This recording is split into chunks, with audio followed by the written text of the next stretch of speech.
Boa noite. Vamos continuar então o nosso módulo 1, agora na parte 2 dele. Nós estávamos falando sobre as invasões, que a gente também chama de migrações, e agora nós vamos proceder a 2 estudos de caso. Como esse tema é muito grande, é muito largo, nós escolhemos 2 estudos de caso. Um tem muito a ver com a história da Península Ibérica, que nós descendemos deles, porque o Brasil foi colonizado por Portugal e o resto da América Latina foi colonizado pela Espanha, então nós temos raízes lá na Península Ibérica. Então, nós vamos escolher o caso do Reino Visigótico de Toledo, que dá origem a um modelo social ibérico e que vai, claro, ser a base para futuros reinos ibéricos, dos quais surgirão um dia Portugal, Espanha, que virão a colonizar o Brasil e a América Latina. Então, vamos agora então cuidar um pouquinho disso. Reino Visigótico de Toledo, origens do modelo social ibérico. Aqui nós vemos as migrações dos visigodos. Nós já vimos isso antes, no outro módulo. Começaram aqui fora do Império Romano, no que hoje seria a Ucrânia. Entraram para dentro do Império Romano para ser aliados dos romanos, para defender o império da invasão dos hunos. Passearam um pouquinho aqui pela Península Balcânica, Grécia, tal, foram fazer um turismo ali na Grécia e depois começaram a querer entrar na Península Itálica.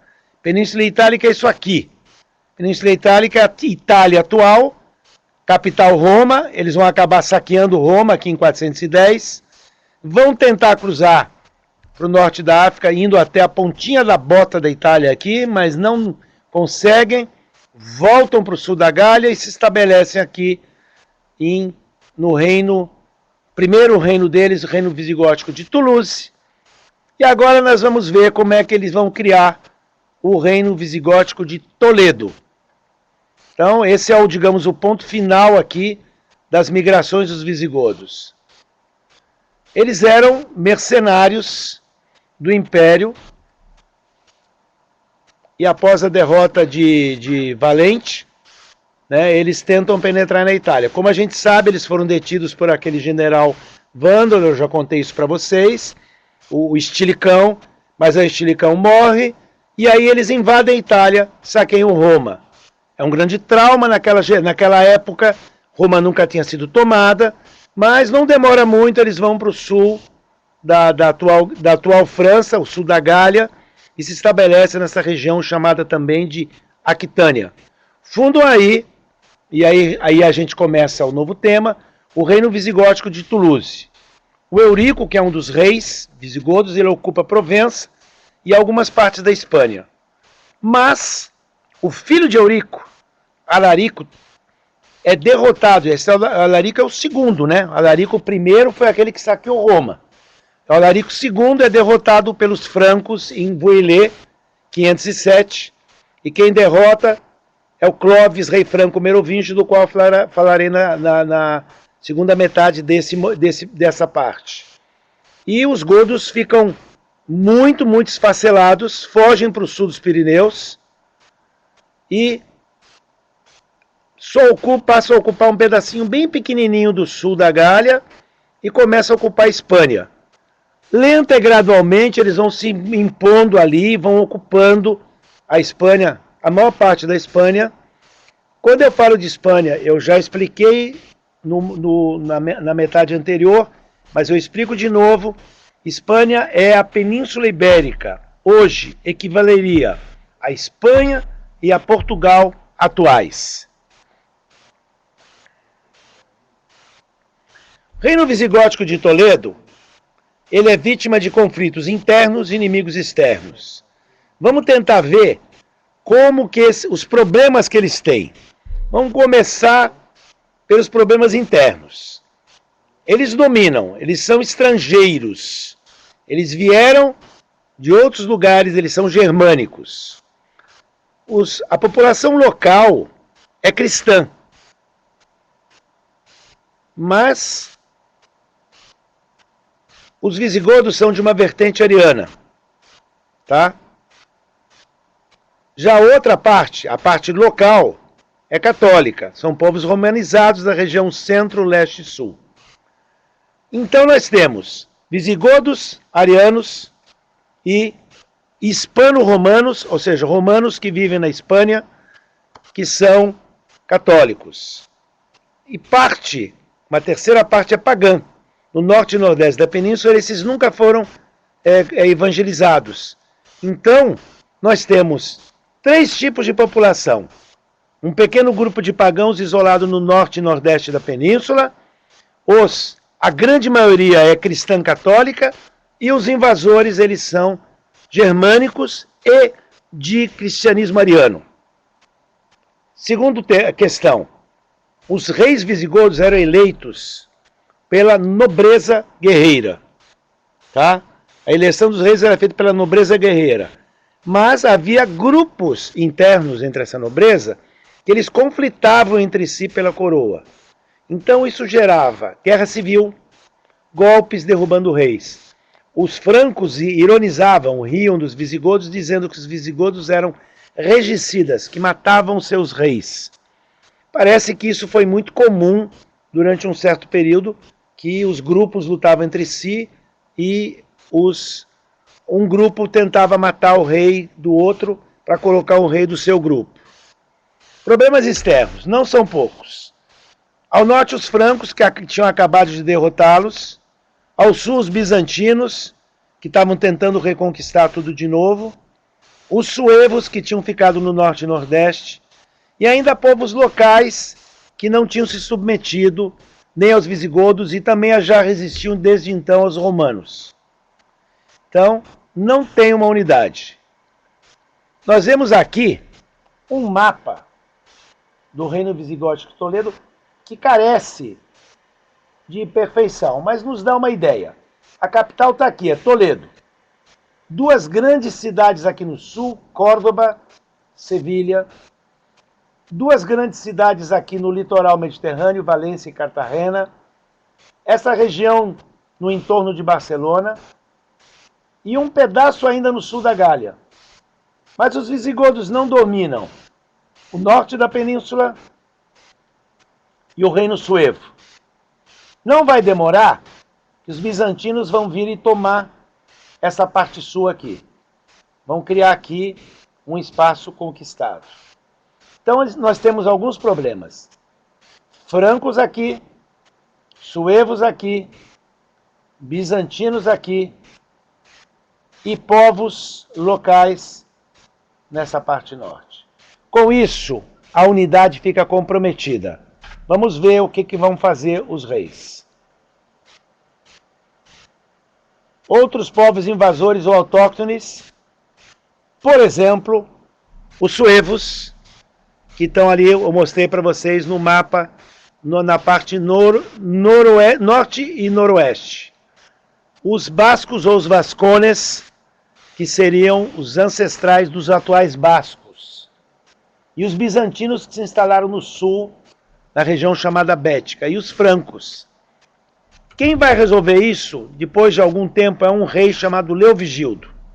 Esse Leovigildo era um rei cristão ariano, e ele derrota e anexa o reino suevo, ele neutraliza os vascones, funda uma cidade chamada Vitória, que marca a vitória dele, retoma uma parte do território ocupado pelos bizantinos. Ele está em vias de reunificar a Espanha. Ele se dá conta que falta algo. Mas o que faltou para ele? Eu vou voltar no mapa para mostrar o que ele conseguiu. Ele acaba com o reino suevo, anexa. Ele reduz o espaço ocupado pelos bizantinos e neutraliza os bascos, os vascones. Ele praticamente conseguiu vencer a maior parte dos seus inimigos. Mas aonde falhou? Ele tem um filho, que em teoria é o herdeiro dele, ele chama Hermenegildo. E que ele se converte ao catolicismo. Ele é casado com uma princesa franca, ele se converte ao catolicismo e ele se revolta contra o pai. Ele obtém o apoio dos suevos, que o pai dele tinha acabado de submeter, dos bizantinos, que estão querendo se infiltrar na Península Ibérica, e dos eternos inimigos francos. Mas ele consegue neutralizar a revolta. Vence o filho, mas ele se dá conta de que a população dividida entre duas vertentes cristãs diferentes, a católica de um lado, a ariana do outro, não é um bom negócio para ele. Ele percebe que existe uma oposição entre godos arianos e hispano-romanos católicos. É necessário ter uma só fé. Mas como fazer isso? Ele tenta ainda um jogo para articular, para ver se os católicos se convertem ao arianismo. Mas ele morre sem conseguir. E o outro filho dele vai herdar o trono. E o outro filho percebe o problema que o pai teve com a tentativa de obtenção de unidade. Esse filho chama Recarredo. Esse é um personagem muito interessante. Do lado esquerdo tem uma imagem ali. Se vocês olharem, é a conversão de Recarredo. Claro que não é uma imagem de época, não sobrou para nós imagens de época. Mas esse segundo filho do Leovigildo, Recarredo, sucede o pai e ele não tem dúvida. Ele faz negociações com os bispos católicos e os bispos arianos e convence os bispos arianos a se converter ao catolicismo. E aí ele manda convocar um grande concílio na cidade de Toledo. Mas vocês estão olhando que está escrito ali, Terceiro Concílio de Toledo. O que significa isso? Que antes os católicos já faziam um concílio e já tinham feito o primeiro e o segundo concílio de Toledo. Mas esse Terceiro Concílio de Toledo é um concílio unificador. Ele vai conseguir juntar, integrar os católicos e os arianos sob uma única religião, que é a católica. Então, os bispos arianos vão ter que ser convencidos. Alguns se revoltam, então ele dá um jeito de se livrar deles. Mas outros aceitam e se integram. E consegue-se a unidade religiosa. Os visigodos se tornam católicos e abandonam o arianismo. O arianismo desaparece da Península Ibérica em alguns anos. Vai haver, em alguns lugares, alguma resistência, mas isso se resolve. E o bispo de Sevilha, que é o grande articulador religioso disso, o bispo católico, evidentemente, chamado Leandro de Sevilha, o que ele faz? Ele sacraliza o rei. O rei passa a ser rei por vontade divina. Veja bem, se eu voltar nos meus slides, e perdoe-me por fazer isso, um dos problemas que nós tínhamos era esse aqui. Brigas entre grupos da nobreza e matança de reis.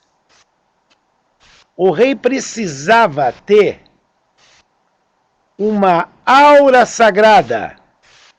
Leandro de Sevilha, sacralização real. A aliança da igreja e da monarquia é uma tentativa de proteger a monarquia, fortalecer a monarquia e de obter uma unidade. Claro, isso não resolve. Nobreza continua se revoltando e querendo poder. E vão haver crises cíclicas. Vai haver sempre oposição à criação de uma dinastia, querem seguir elegendo. Então, o irmão do bispo Leandro de Sevilha, que nós vemos a imagem dele do lado esquerdo, é o Isidoro de Sevilha. O Isidoro de Sevilha, ele cria a ideia de ungir os reis, igual o que se fazia no período dos hebreus. Quem estudou Bíblia conhece e sabe que o Samuel, que era um profeta e juiz, ele ungiu o Saul e ainda chegou a ungir o Davi. A unção é uma cerimônia em que se usa um óleo sagrado e se abençoa o rei e se torna um rei protegido por Deus. Essa ideia de retomar essa unção é tão importante que mesmo depois, essa ideia de ungir os reis vai passar para os reinos próximos. Vão ungir, por exemplo, os reis e imperadores francos. Então vai se tentar criar aqui uma sacralização da monarquia. Juntar a monarquia com a igreja. E como existe o princípio, que Paulo de Tarso já diz, que todo poder provém de Deus, quem representa Deus pode dizer quem é o escolhido de Deus. Se a igreja representa Deus, a igreja autentica a escolha desse rei, sagrando esse rei. Então, a igreja é protegida pelo rei, mas ela sacraliza o poder do rei, um se junta com o outro. E essa aproximação vai se fortalecendo cada vez mais. Mas no caso visigodo, não se consegue criar uma dinastia. Vão continuar sendo mortos reis e derrubados reis, e nós não encontramos num século de monarquia, um século e pouco de monarquia a partir de Recarredo até o final do reino visigótico, mais do que 3 reis numa mesma família. Mesmo na família do Recarredo. O Leovigildo foi rei, o Recarredo foi rei, o filho do Recarredo, Liúva, vai ser rei, mas vão matar ele e vai subir um outro rei de uma outra família. Então não vai haver continuidade, dinastia, ou seja, um rei descendendo do outro dentro de uma mesma família. Então, golpes, deposições. E isso não vai ajudar os visigodos a se fortalecer. Essas brigas, esses conflitos vão enfraquecer a monarquia. Todas as tentativas da igreja de fortalecer a monarquia não deu certo. E, finalmente, a crise, essas brigas e todas, é com a invasão da Península Ibérica por muçulmanos. Tá? Tariq vai ser um líder muçulmano que vai vir com um grande exército. Nós vamos depois comentar um pouquinho isso numa aula futura, no 5º módulo. Tá? Mas a região vai ser ocupada pelos muçulmanos, vai se tornar província do Califado de Damasco, e mais tarde vai virar Emirado e Califado de Córdoba. Os visigodos vão ficar como um padrão muito importante. Por quê? Mesmo não continuando, durante o período que os muçulmanos ocuparam a Península Ibérica, os pequenos reinos cristãos na parte norte sobreviveram. E eles são fracos, mas lentamente eles vão reagir. Eles vão passar uns 300 anos lá no norte, escondidos atrás das montanhas, sem conseguir atacar os muçulmanos. E, claro, quando eles começam a ficar fortes, eles não têm legitimidade, ou seja, eles são reis com que direito? Qual é a justificativa deles serem reis?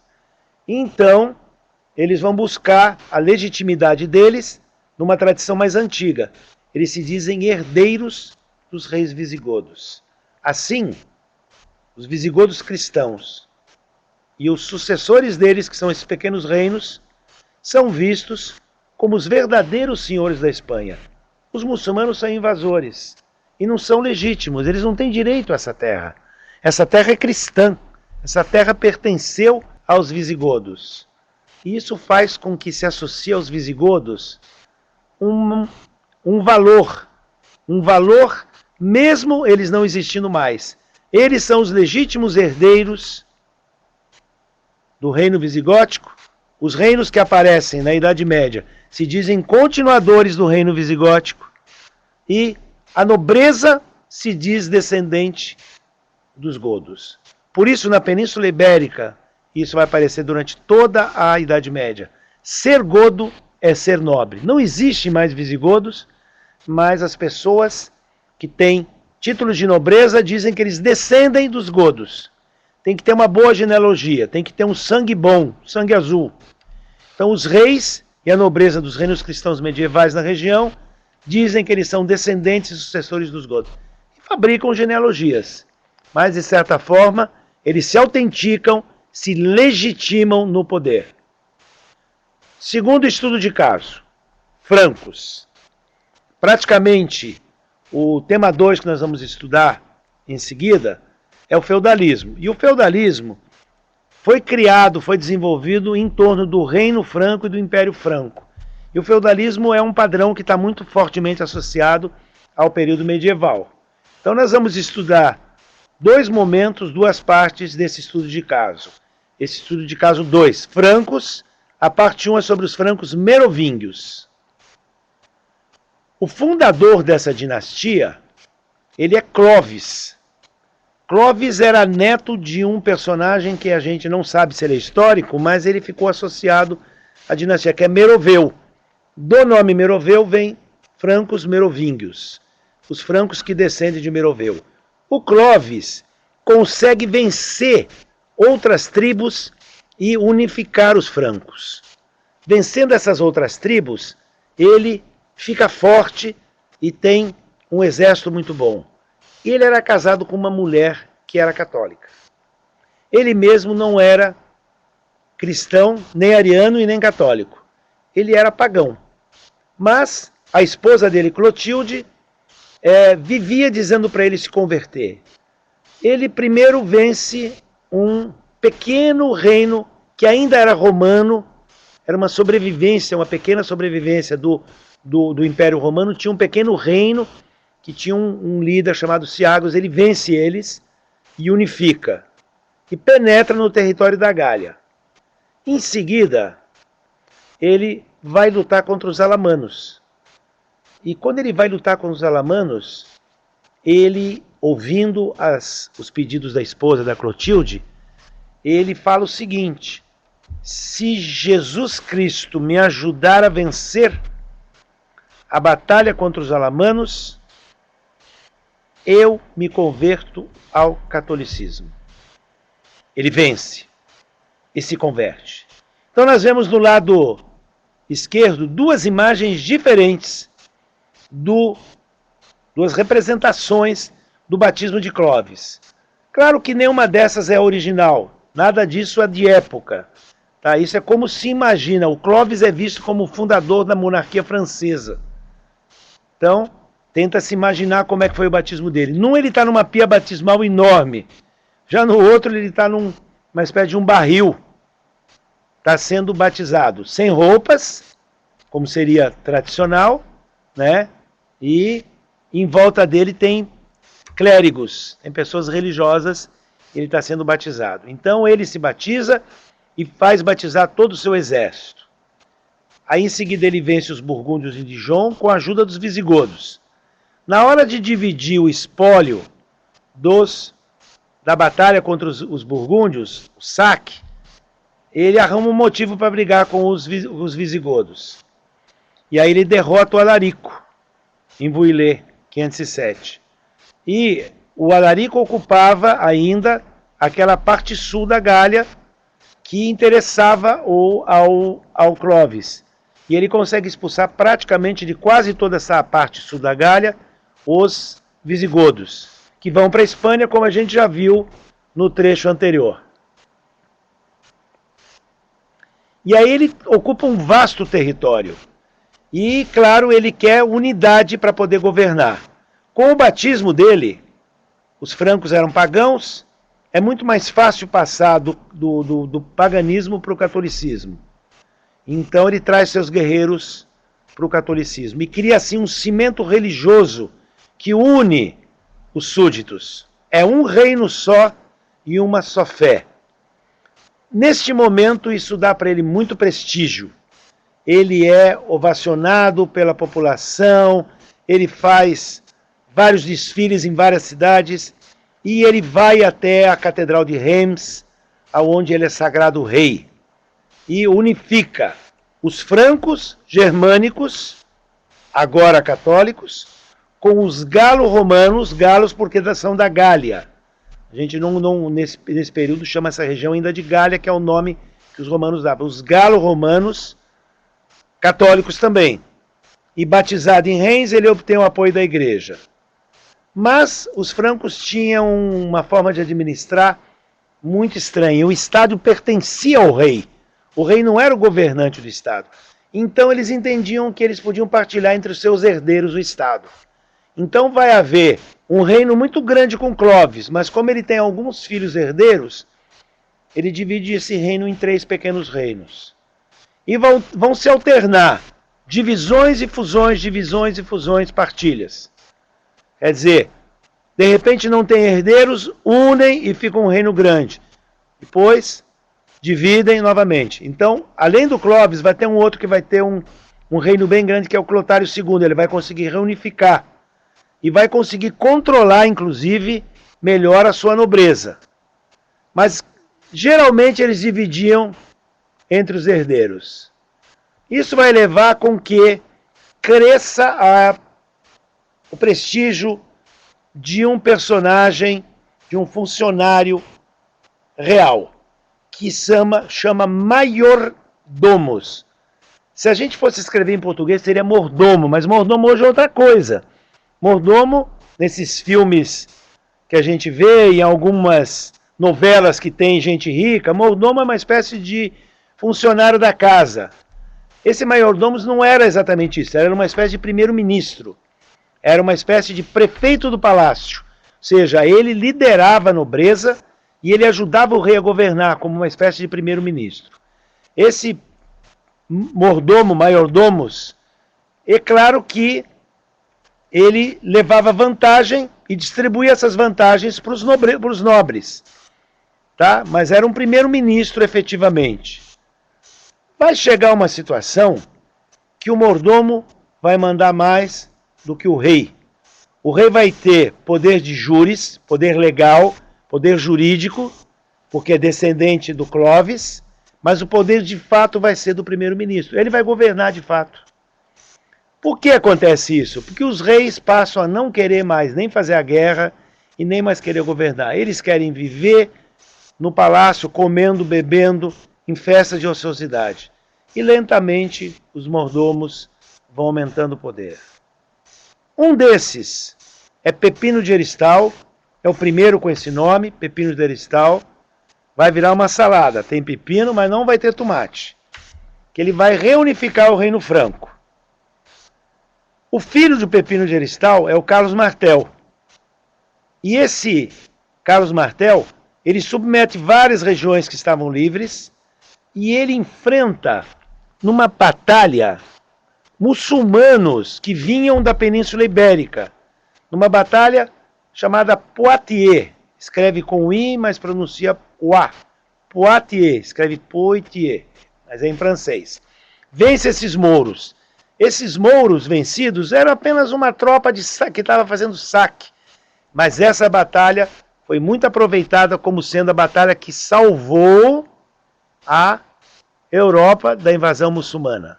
Evidentemente, isso é um mito. Isso é um mito. Vocês veem aqui do lado esquerdo a batalha, uma imagem da batalha de Poitiers. Vai fazer a relação entre cristianismo e a monarquia franca. Claro, os francos consideravam-se defensores do cristianismo.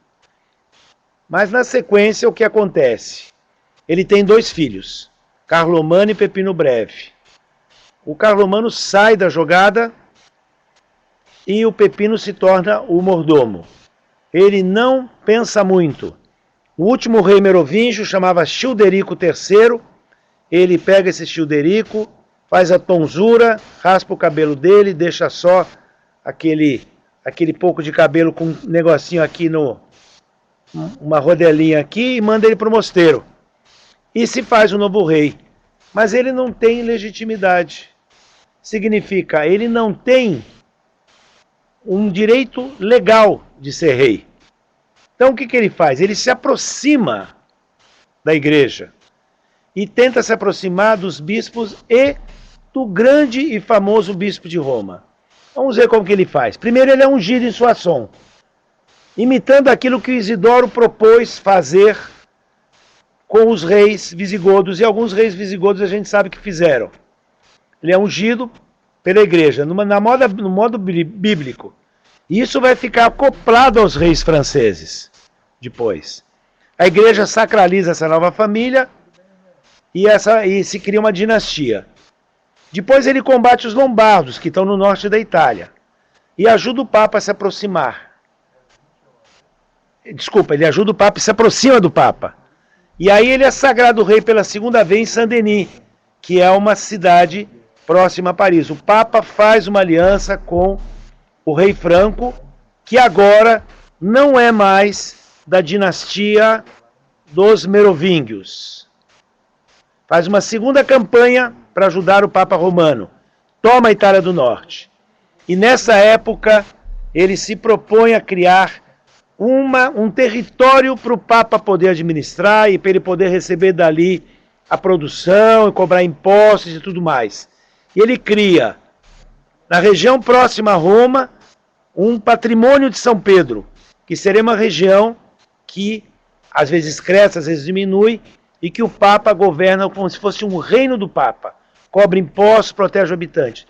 Esse patrimônio de São Pedro vai existir até 1860, quando a Itália se reunifica. Aí começa uma luta entre o reino da Itália, que está surgindo em 1860, quer dizer, há pouco mais de século e meio, e o Papa. E vai acabar esse patrimônio de São Pedro. Mas então é um pequeno reino que o Papa administra, que vai prevalecer, vai continuar existindo até o século XIX. E por fim vai aparecer o filho do Pipino, tá? É o herdeiro do Pipino, Pipino Breve, que vai ser Carlos Magno, e que vai se criar uma nova dinastia. A dinastia começou de fato com o Pipino, mas o Carlos Magno vai ser o mais famoso e vai dar o nome à dinastia, que o pai dele começou. Vamos ver então a segunda parte do estudo de caso dos francos. Os francos carolíngios, por causa do nome do Carlos Magno. Esse é o imenso império que o Carlos Magno cria. Isso aqui é a fronteira sul. Essa fronteira sul chega até o lugar chamado Barcelona, que hoje em dia é uma cidade da Espanha. Isso seria um baluarte do cristianismo contra o Islã, que está aqui, ó, na Península Ibérica. Ele ocupa a Bretanha, ele ocupa a Germânia, a Saxônia,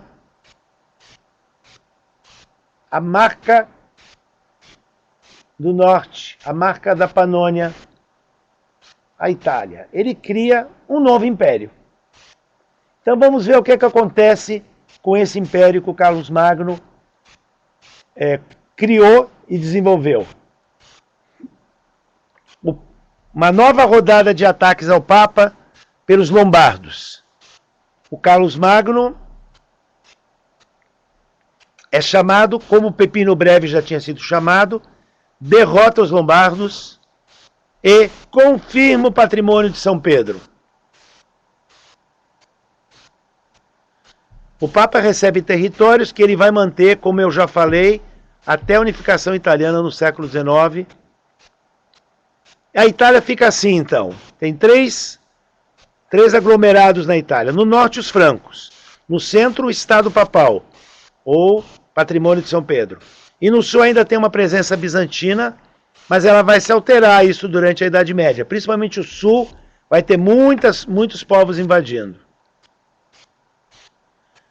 Com os muçulmanos, ele intervém na Espanha, ocupa a região no entorno de Barcelona, que nós chamamos de Catalunha, e cria o que ele chama, na época, Marca Hispânica, ocupa as Ilhas Baleares, mas não consegue avançar muito. Um sobrinho dele, chamado Rolando, morre numa batalha chamada Roncesvalles. Essa batalha de Roncesvalles, ela novamente, vão construir um mito. Por quê? Porque vão dizer que ele morreu lutando contra os muçulmanos. E, na verdade, ele morreu lutando contra os bascos. Ele estava indo para lutar com os muçulmanos, mas ele é atacado pelos bascos e ele morre. Mas ninguém se importa muito com isso. Ele vira um herói da cristandade e é feito, sobre o Rolando, uma canção de exaltação do guerreiro. Essa chanson, por toda a Idade Média, é entoada como um exemplo de soldado, de guerreiro, de cavalaria. Então, essa literatura de cavalaria vai ser muito forte na Idade Média e nós vamos mencionar muito de passagem.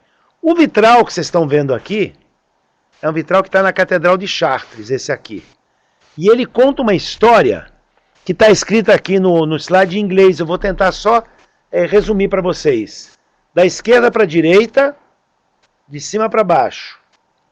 Carlos Magno conversa com 2 bispos. Ele tem um sonho.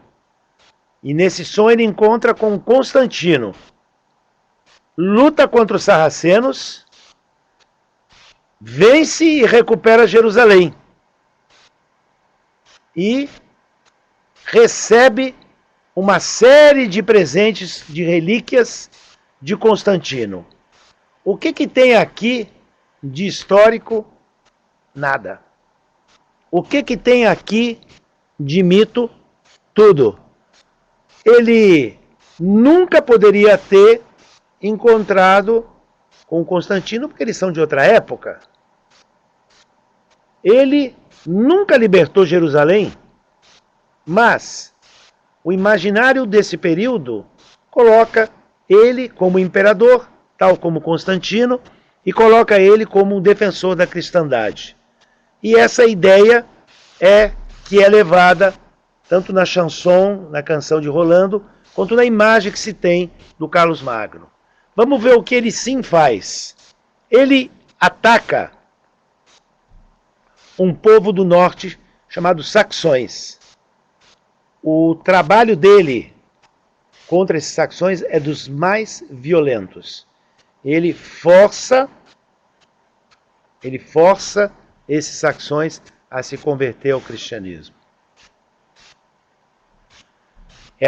Essa política de conversão forçada não combina com a postura da igreja na época, mas o Carlos Magno não pediu conselhos.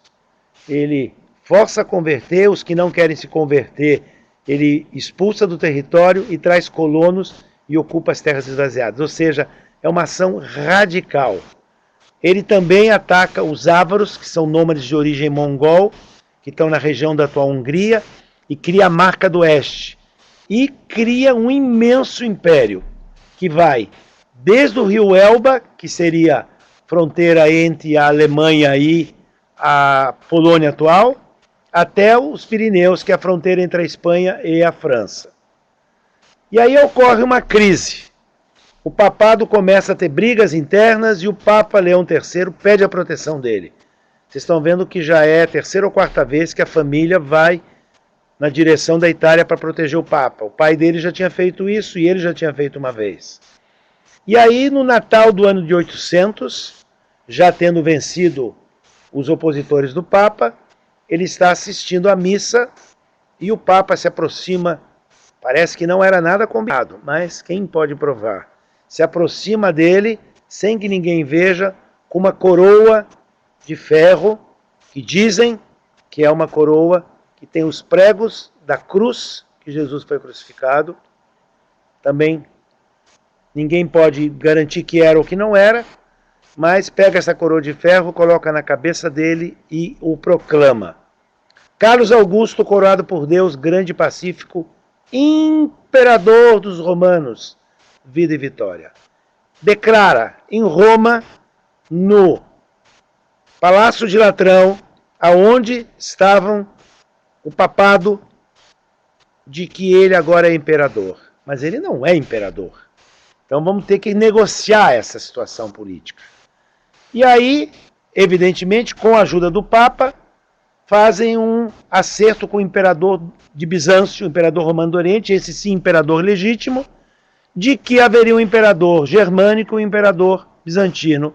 E, em troca disso, o Carlos Magno cede territórios que interessavam ao imperador bizantino e ele reconhece o imperador germânico também como imperador. Então nós temos o imperador bizantino e o imperador germânico. E cria-se no Ocidente, os territórios da Europa Ocidental, um novo pacto império-igreja. O imperador, que seria o poder temporal, o poder político, protege o espiritual igreja, coisa que o Carlos Magno já estava fazendo. Tanto ele quanto o pai dele estavam protegendo a igreja.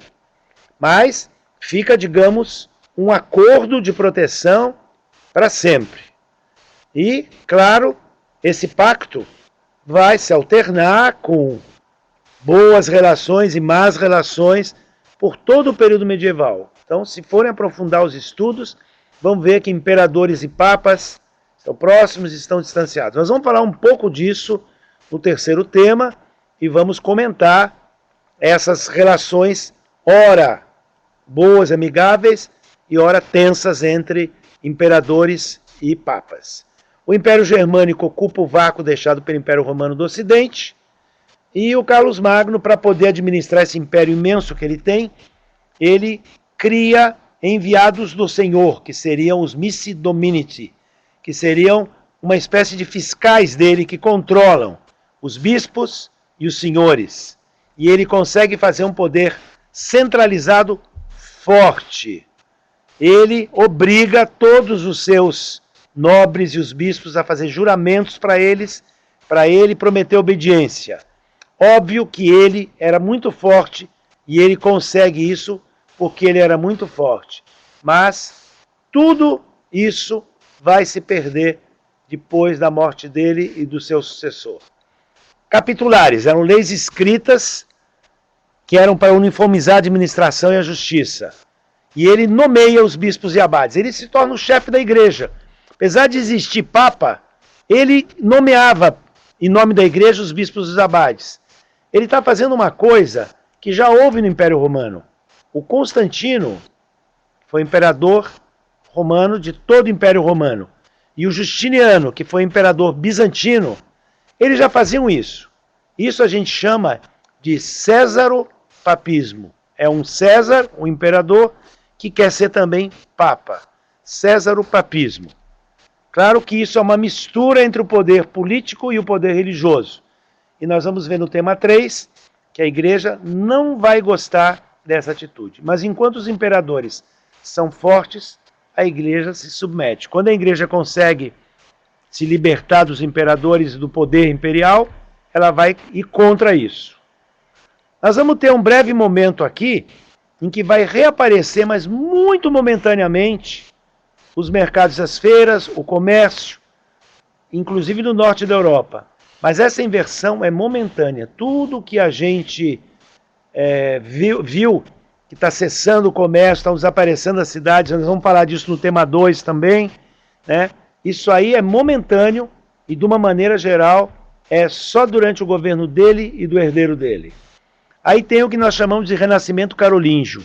Por um breve momento aparecem escolas nas catedrais, aparecem escolas nos mosteiros, aparecem muitos livros são copiados e há uma certa ascensão cultural e artística, mas ela é breve, porque ele tem muito poder e muito dinheiro, ele consegue fazer isso, mas isso não vai se manter depois.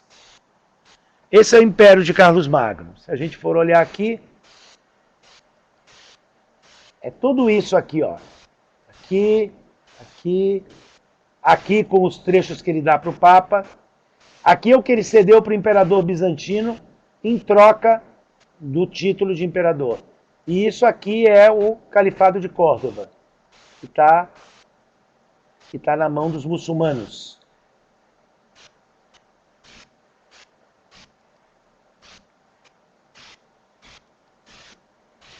Quando Carlos Magno morre, o herdeiro dele é Luís o Piedoso, o filho dele. E esse filho dele consegue manter o Império unido.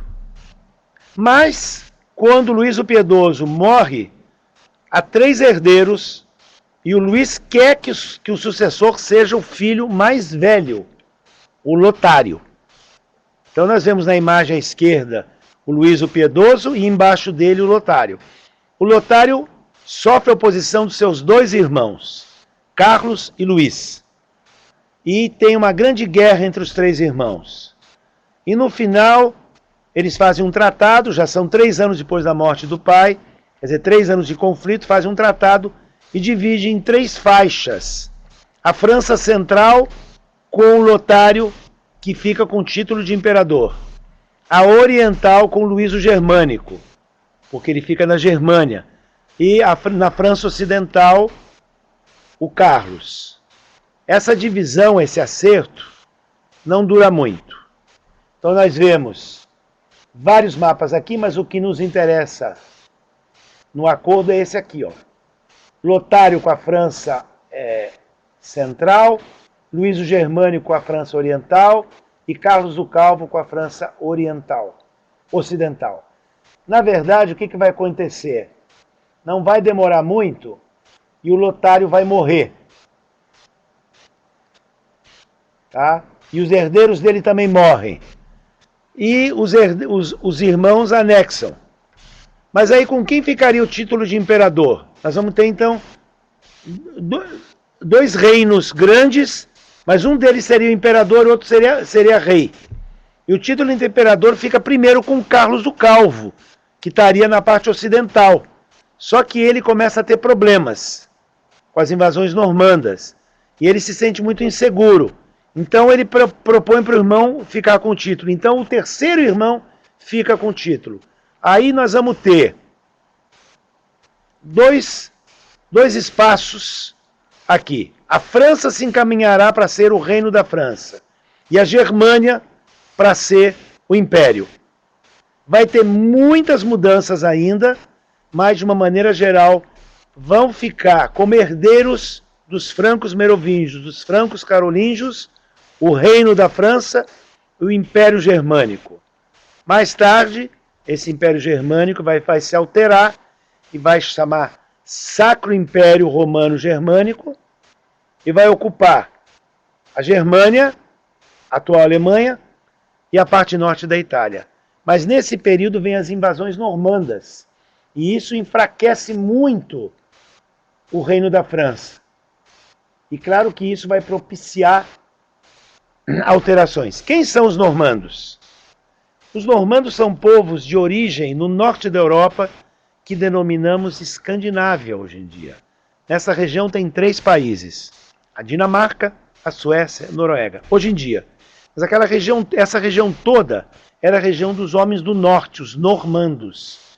E eles ciclicamente migravam para outras regiões e procuravam terras mais férteis e menos frias.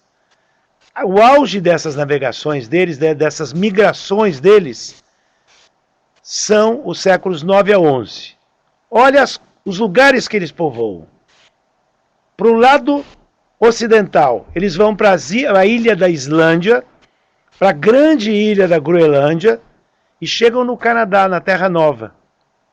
Então, no ano 1000, eles estão descobrindo a América, 500 anos antes de Colombo, porque a Terra Nova já é o Canadá e já é a América.